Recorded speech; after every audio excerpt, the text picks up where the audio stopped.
Frey, chief of the Vanir, longed to have sight of his sister who had been from Asgard for so long. You must know that this happened during a time when Freya was wandering through the world, seeking her husband, the lost Oder. Now there was in Asgard a place from which one could overlook the world and have a glimpse of all who wandered there. That place was Hlidskjalf, Odin's lofty watchtower. High up into the blue of the air that tower went. Frey came to it, and he knew that Odin Allfather was not upon Hlidskjalf. Only the two wolves, Geri and Freki, that crouched beside Odin's seat at the banquet were there, and they stood in the way of Frey's entrance to the tower. But Frey spoke to Geri and Freki in the language of the gods, and Odin's wolves had to let him pass. But as he went up the steps within the tower, Frey, chief of the Vanir, knew that he was doing a fateful thing, for none of the high gods, not even Thor, the defender of Asgard, nor Baldur, the best beloved of the gods, had ever climbed to the top of that tower and seated themselves upon the All-Father seat. But if I could see my sister once, I should be contented, said Frey to himself, and no harm can come to me if I look out into the world. He came to the top of Hlidskjalf. He seated himself on Odin's lofty seat. He looked out on the world. He saw Midgard, the world of men, with its houses and towns, its farms and people. Beyond Midgard, he saw Jotunheim, the realm of the giants, terrible with its dark mountains and its masses of snow and ice. He saw Freya as she went upon her wanderings, and he marked that her face was turned toward Asgard, and that her steps were leading toward the city of the gods. I have contented myself by looking from Hlidskjalf, said Frey to himself, and no harm has come to me. But even as he spoke, his gaze was drawn to a dwelling that stood in the middle of the ice and snow of Jotunheim. Long he gazed upon that dwelling, without knowing why he looked that way. Then the door of the house was opened, and the giant maiden stood within the doorway. Frey gazed and gazed on her. So great was the beauty of her face that it was like starlight in that dark land. She looked from the doorway of the house, and then turned and went within, shutting the door. Frey sat on Odin's high seat for long. Then he went down the steps of the tower, and he passed by the two wolves, Geri and Freki, that looked threateningly upon him.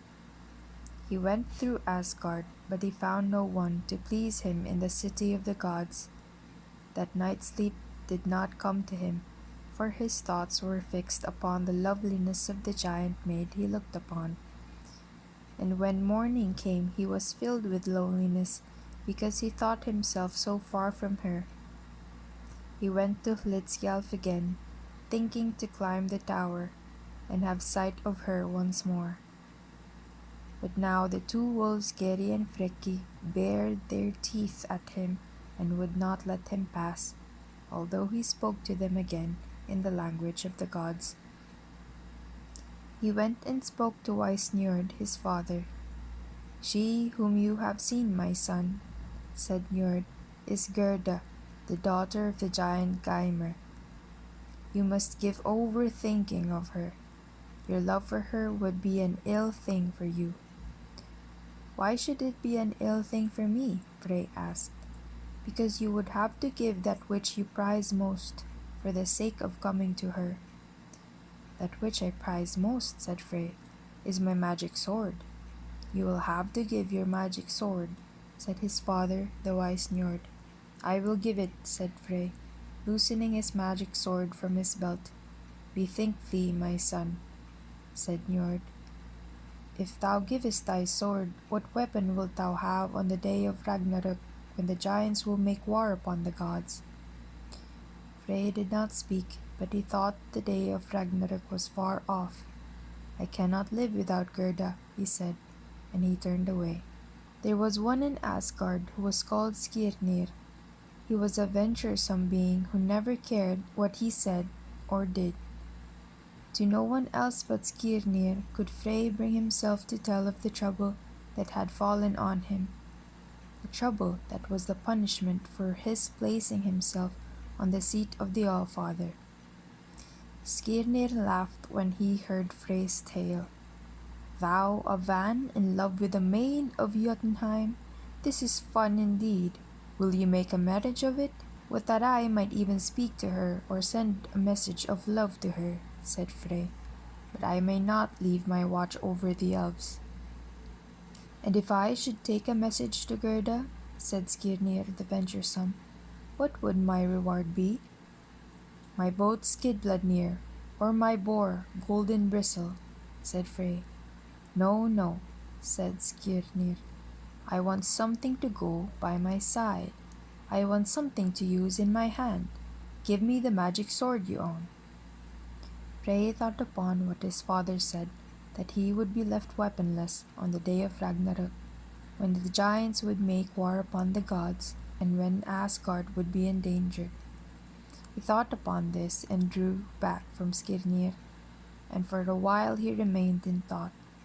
And all the time, thick-set Skirnir was laughing at him out of his wide mouth and his blue eyes. Then Frey said to himself, the day of Ragnarök is far off, and I cannot live without Gerda. He drew the magic sword from his belt, and he placed it in Skirnir's hand. I give you my sword, Skirnir, he said. Take my message to Gerda, Gymir's daughter.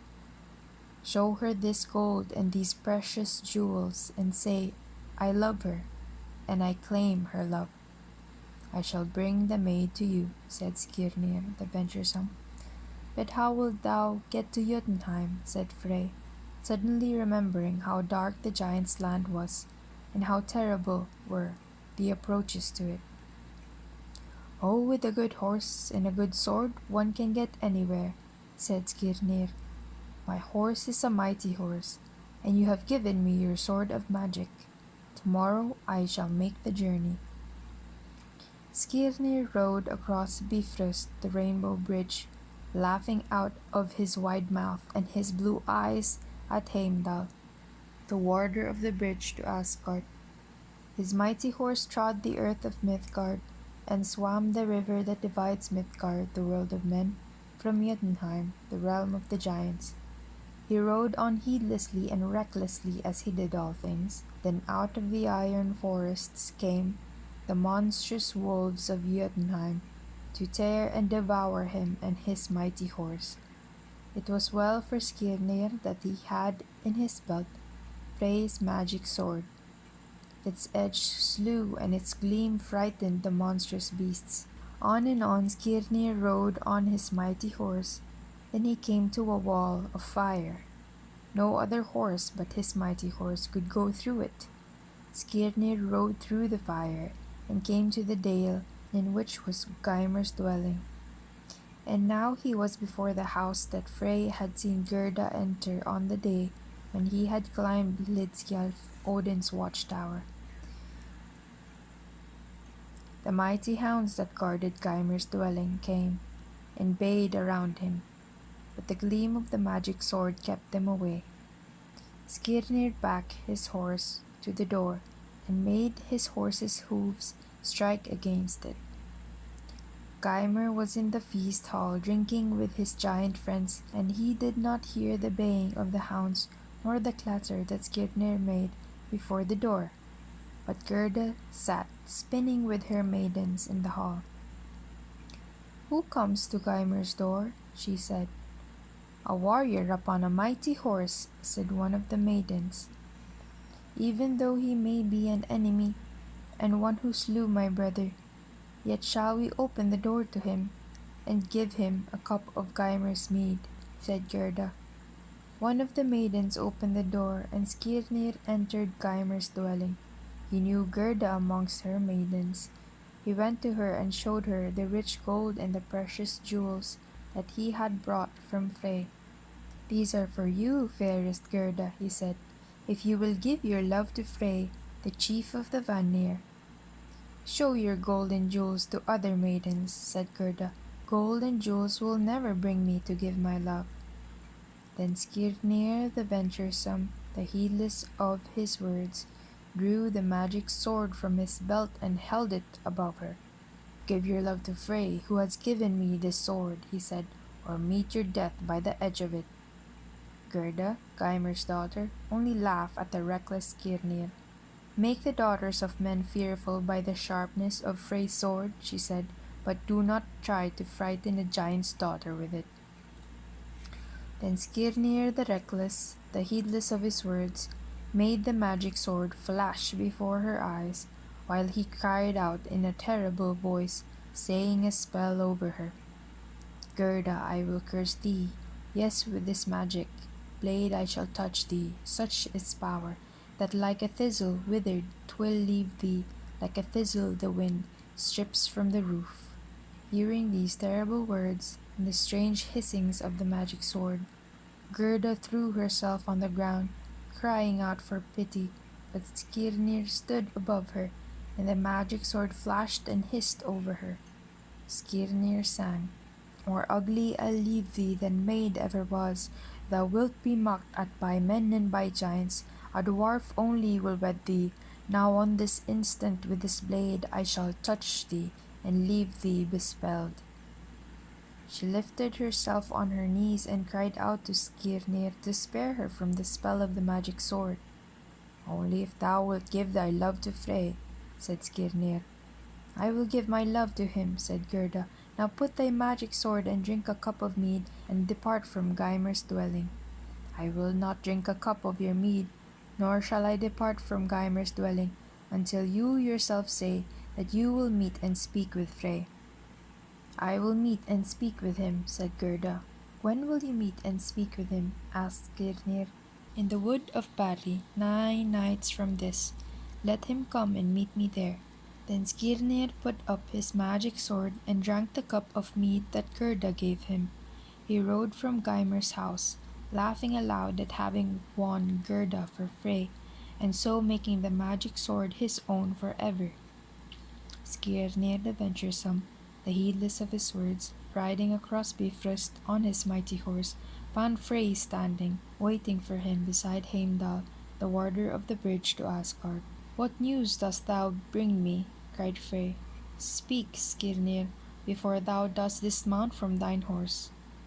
"In 9 nights from this thou mayst meet Gerda in Barri wood," said Skirnir.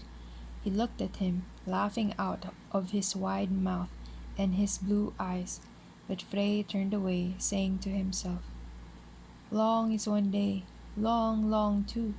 Can I live through 9 long days?" Long indeed were these days for Frey, but the 9th day came, and in the evening Frey went to Barri wood, and there he met Gerda, the giant maid.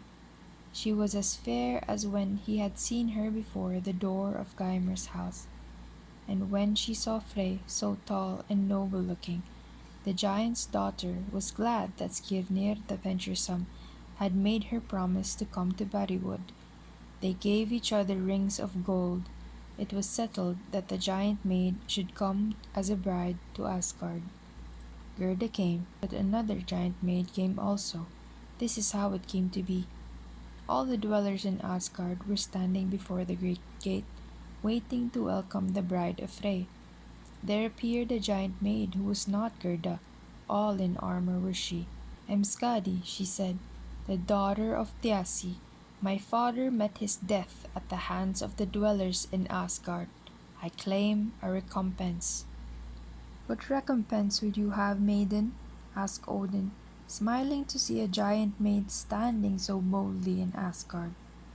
"A husband from amongst you, even as Gerda, and I myself must be let choose him." All laughed aloud at the words of Skadi. Then said Odin, laughing, "We will let you choose a husband from amongst us, but you must choose him by his feet." "I will choose him whatever way you will," said Skadi, fixing her eyes on Baldur, the most beautiful of all the dwellers in Asgard. They put a bandage round her eyes, and the Aesir and the Vanir sit in a half circle around. As she went by, she stooped over each and laid hands upon their feet. At last she came to one whose feet were so finely formed that she felt sure it was Baldur.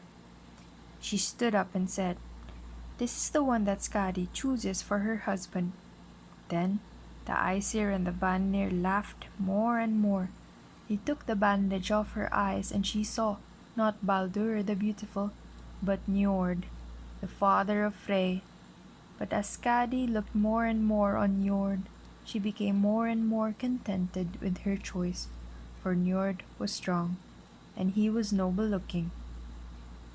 These two, Niord and Skadi, went first to live in Niord's palace by the sea, but the coming of the sea mew would waken Skadi too early in the morning, and she drew her husband to the mountain top, where she was more at home.